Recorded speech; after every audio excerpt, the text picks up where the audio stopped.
What's going to happen during the test of the emergency broadcast system on October 4th? That's the first thing I got asked during my video testing my cell phone for harmful EMF. That test is happening tomorrow, and I don't mind going on record saying that I don't think anything's going to happen specifically around that test. But let me tell you why. Telling everyone there's going to be a sneak attack before there's a sneak attack is the worst way to do a sneak attack, because they don't need to pump a broadcast through your cell phone, your TV, or your computer to spy on you or to influence your behavior. Many of you saw the clips from the presentation a few months ago that you can take a signal from a Wi-Fi router and create a 3D model of where a person is within their house through walls at any time. And this is what they're able to reconstruct. Real-time 3D pose estimation, right? So suddenly AI has turned every Wi-Fi router into a camera that can work in the dark, specially tuned for tracking living beings. But here's the catch that I've been trying to warn you all about for 2 years. You know what Starlink is, right? But did you know that these satellites are already deployed in a net that envelops the entire Earth? What do these satellites provide?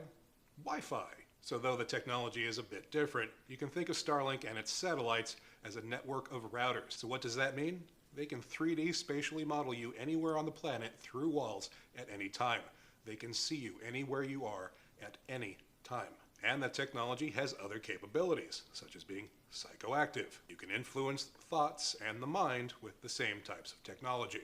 I've tried to introduce you to the technology of being able to read a mind, EEG brainwaves at a distance using things like radar, and that this is very old technology that stretches back into the 60s and 70s, probably even a little earlier. That arrays like the HARP array in Gakona, Alaska, and the IceCat array in Norway all had very similar capabilities, but they were very limited in scope because they were just one array being controlled by one small group. Starlink basically privatizes this once government military technology and allows various groups like law enforcement or who the hell knows to use it to find you anywhere on the planet and to influence and read your mind. You've all seen the stories going around about McDonald's putting advertisements into your dreams while you sleep. These and other technologies to influence your mind exist. They're being privatized, they're being used by corporations, and they all go hand in hand in this global surveillance network.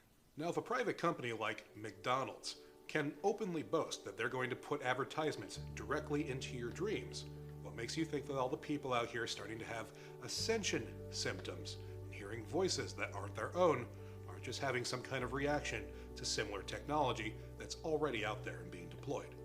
If we're all being completely honest with ourselves, there's no way to know.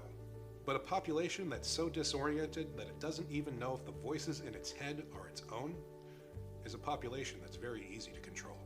But that's why it's so important to come up with strategies to counteract these unseen influences, and why I've spoken openly about this the last few years. I want to give people the chance to make the best out of an insane situation.